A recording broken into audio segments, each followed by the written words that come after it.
கர்த்தருடைய பரிசுத்த நாமத்திற்கு ஸ்தோத்திரம். இன்றைய நாளின் தியானத்திற்கென்று தெரிந்து கொள்ளப்பட்ட வேத வசனம் எபிரேயருக்கு எழுதின நிருபம் 12ஆம் அதிகாரம் 14ஆம் வசனம். எபிரேயர் 12:14. யாவரோடும் சமாதானமாய் இருக்கவும் பரிசுத்தமுள்ளவர்களாய் இருக்கவும் நாடுங்கள். பரிசுத்தமில்லாமல் ஒருவனும் கர்த்தரை தரிசிப்பதில்லையே. ஆமென். நேற்றைய தினத்தில் உங்களை பரிசுத்தம் பண்ணிக்கொள்ளுங்கள் என்று சொன்னபோது எப்படி பரிசுத்தம் பண்ணிக்கொள்வது என்பதை குறித்து தியானித்தோம். சத்தியமே நம்மை பரிசுத்தமாக்கும் என்றும் வசனமே சத்தியம் என்றும் பார்த்தோம் இல்லைங்களா? இன்று நாம் ஏன் சுத்திகரிக்கப்பட வேண்டும், அதாவது ஏன் பரிசுத்த வாழ்க்கை வாழ வேண்டும் என்பதை குறித்து சற்று நேரம் தியானிப்போம். முதலாவதாக, வெற்றி வாழ்க்கைக்காக சுத்திகரிப்பு தேவை. கிறிஸ்தவ வாழ்க்கையில் ரட்சிக்கப்பட்ட ஆரம்பத்தில் தேவன் ஜெபத்திற்குடனே பதில் கொடுத்து அநேக ஆசீர்வாதங்களையும் சலுகைகளையும் கொடுத்திருந்தாலும் பரலோகத்தை சுதந்தரிக்க, பரலோகத்தில் தேவன் நமக்கு வைத்திருக்கும் நித்திய ஆசீர்வாதங்களை சுதந்தரிக்க ஆயத்தமாக வேண்டும். வல்லமையை பெற்றுக்கொண்டு பரிசுத்தமாகுதலை தெய்வ பயத்தோடு பூரணப்படுத்த கடவோம். பயத்தோடு பரிசுத்தத்தில் பூரணராகுவோம். தெய்வீக சுகம் என்பது பிள்ளைகளின் அப்பம். அதை சுதந்தரிக்க வேண்டும். சத்துருவை ஜெயிக்கும் நிலைமைதான் பரிசுத்தமான வாழ்க்கை.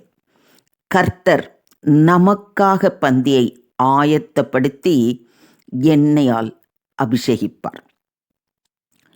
நேற்றைய தினத்தில் பார்த்தோம் இல்லைங்களா? இன்னைக்கு நீங்கள் பரிசுத்தப்படுத்திக்கோங்க, நாளைக்கு ஆண்டவருடைய ஆசீர்வாதத்தை பார்ப்பீங்கன்னு. அப்போது அவர் சொல்கிறாரு, நாளைய தினத்துக்கு உங்களை பரிசுத்தம் பண்ணிக்கொள்ளுங்கள் இஸ்ரவேலரே, சாபத்தீடானது உங்கள் நடுவிலே இருக்கிறது.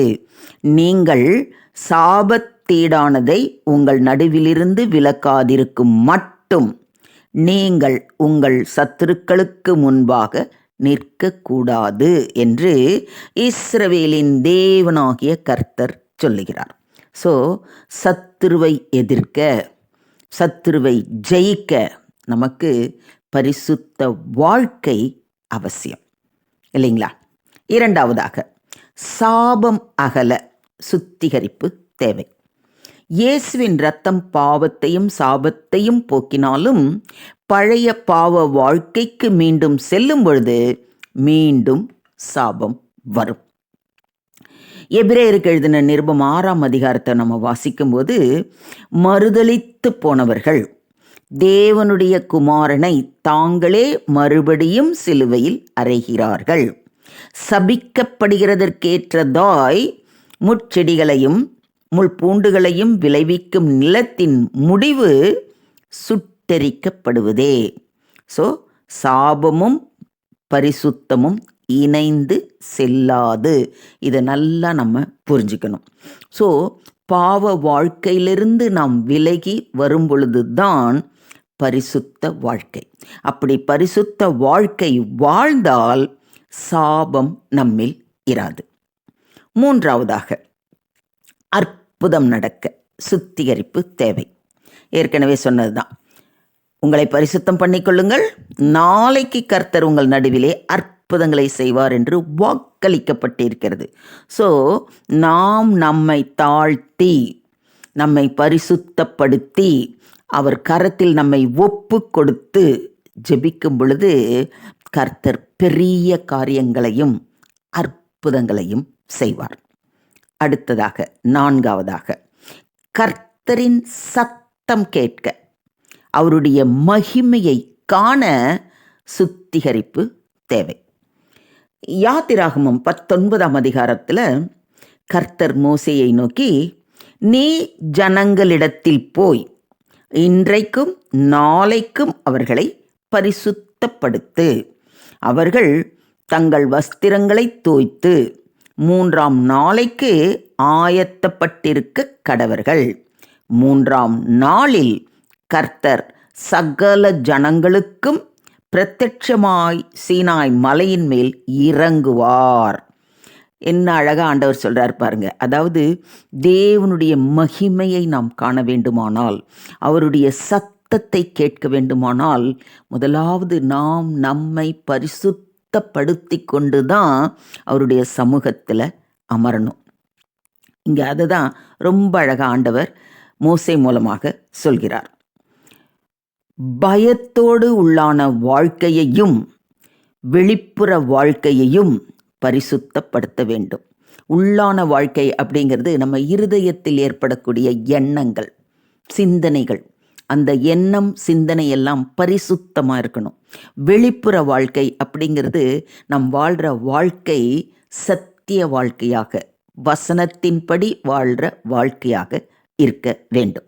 அப்படி வாழும் பொழுது மட்டும்தான் நம்முடைய வாழ்க்கை பரிசுத்தமானது என்று நிச்சயமாக நம்பப்படும்.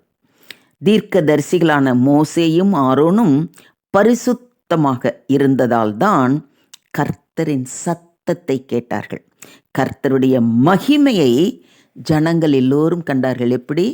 அவருடைய மகிமை, அவர் சீனாய் மலையில் இருந்தோடனே அப்படி ஒரு மகிமை அங்கே பரவியதுன்னு நம்ம வேதத்தில் வாசிக்கிறோம். ஆண்டவர் முன்னாடியே சொன்னார் இல்லையா, நீங்கள் பரிசுத்தப்படுத்திக்கோங்க 3 நாளைக்கு, 3ஆவது நாள் உங்களுக்கு நான் தரிசனம் தருவேன் அப்படின்னு சொன்னார். அதனால தான் இன்றைய தியான வசனத்தில் நம்ம என்ன பாடி பார்க்குறோம்? பரிசுத்தம் இல்லாமல் கர்த்தரை ஒருவனும் தரிசிக்க முடியாது என்று. ஸோ அந்த பரிசுத்தத்தோடு தான் இருந்தால் மட்டும்தான் நாம் தேவனை தரிசிக்க முடியும். 5ஆவதாக, தேவனுடைய ஆசீர்வாதத்தை பெற சுத்திகரிப்பு தேவை. ஆதியாகமம் 32ஆம் அதிகாரத்தில் ஆண்டவராகிய கர்த்தர் யாக்கோபை பார்த்து என்ன சொல்றாரு? உன் பேர் இனி யாக்கோபு என்னப்படாமல் இஸ்ரவேல் என்னப்படும், தேவனோடும் மனிதரோடும் போராடி மேற்கொண்டாயே என்று சொல்வதை நாம் வாசிக்கிறோம். யாக்கோபு எத்தனாக தகப்பனையும் சகோதரனையும் ஏமாற்றினான். தெரிந்து கொள்ளப்பட்ட சந்ததியில் பிறந்தும் பரிசுத்த பெற்றோரின் மகனாக வாழ்ந்தும் அவனிடத்தில் பரிசுத்தம் இல்லை. கர்த்தரை விட்டு தூரமாய் சென்றான். மீண்டும் அவனை கானானில் அனுப்புவதற்கு முன்பு பரிசுத்தப்படுத்தி குறைவுகளை சரி செய்த பின்பு அனுப்ப தேவன் விரும்பினார். யாக்கோபை இஸ்ரவேலாக மாற்றிய பின்னரே கானானுக்குள் அனுமதித்தார். நாம் ஆசீர்வாதம் பெற நம் குறைகளை தேவ சமூகத்தில் அறிக்கை செய்து விட்டுவிட வேண்டும். 6ஆவதாக, நற்கிரியை செய்ய பரிசுத்தம் தேவை. அப்போஸ்தலனாகிய பவுல் தீமோத்தேயுக்கு எழுதின 2ஆம் நிருபத்தில் ரொம்ப அழகா சொல்றாரு, ஒருவன் இவைகளை விட்டு தன்னை சுத்திகரித்து கொண்டால் அவன் பரிசுத்தமாக்கப்பட்டதும் எஜமானுக்கு உபயோகமானதும் எந்த நற்கிரியைக்கும் ஆயத்தமாக்கப்பட்டதுமான கனத்துக்குரிய பாத்திரமாய் இருப்பான். எவ்வளோ அழகாக சொல்கிறார் பாருங்க. இந்த தீமோத்தேயுக்கு எழுதின 2ஆம் அதிகாரத்தில் அவர் முன்னாடி என்னென்ன குறைகள், அதாவது நம்மக்கிட்ட இருக்கிற எல்லா கெட்ட பழக்க வழக்கத்தையும் அப்படியே வரிசைப்படுத்துவார். அதனால தான் அவர் சொல்கிறார், இவைகளை விட்டு தன்னை சுத்திகரித்து கொண்டால் என்று ஆரம்பிக்கிறார். ஸோ நம்முடைய வாழ்விலும் நமக்கே தெரியும், மற்றவங்க யாரும் நம்மக்கிட்ட சொல்லவே வேணாம், என்கிட்ட என்ன குறை இருக்குன்னு நானே என்னை உட்காந்து ஆராய்ந்து பார்த்தா, நான் அந்த தப்பு பண்ணுறேன், நான் இந்த விஷயத்தில் தேவனுக்கு சித்தமில்லாதபடி செய்கிறேன் அப்படின்னு நமக்கே தெரியும். அப்படி எதெல்லாம் நீங்கள் ஆராய்ந்து உங்களை அறிந்து கொள்கிறீர்களோ அதை எல்லாவற்றையும் விட்டுட்டா மட்டும்தான் நற்கிரியை செய்வதற்கு நாம் பாத்திரமாக முடியும் என்று இங்கு சொல்லப்பட்டிருக்கு. அநேகருக்கு நற்கிரியை செய்ய விருப்பம் உண்டு, ஆனால் செய்ய முடியாது. ஏனெனில் ஜீவியத்தில் அசுத்தம், பாவம், பாலிய இச்சைகள் ஜீவியத்தை கரைப்படுத்துகிறது. பரிசுத்த வாழ்க்கை வாழ்பவர்களே தேவனின் கரத்தில் கனத்துக்குரிய பாத்திரமாக பயன்பட முடியும். 7வதாக, இயேசு கிறிஸ்துவுக்கு ஒப்பாக மாறுவதற்கு சுத்திகரிப்பு தேவை. நம்ம எல்லோரும் அவருடைய பிள்ளைகள் இல்லையா? அவரை மாதிரி நம்ம இருக்கணும். நம்ம ஏற்கனவே நற்கிரியைகளை குறித்து பேசும்போது நான் சொல்லியிருக்கிறேன். அவரை போலவே நம்ம நற்கிரியைகள் செய்யணும்னு. இப்போது அவரை போல நம்ம மாறணும்னா முதலாவது நாம் பரிசுத்தமாக வேண்டும். யோவான் எழுதின நிருபம் 1ஆம் நிருபத்தில் அவர் சொல்கிறாரு, பிரியமானவர்களே, இப்பொழுது தேவனுடைய பிள்ளைகளாய் இருக்கிறோம்.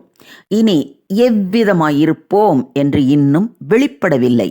ஆயினும் அவர் வெளிப்படும்போது அவர் இருக்கிற வண்ணமாகவே நாம் அவரை தரிசிப்பதினால் அவருக்கு ஒப்பாய் இருப்போம் என்று அறிந்திருக்கிறோம் என்று எவ்வளோ தெளிவாக சொல்லியிருக்கார் பாருங்க.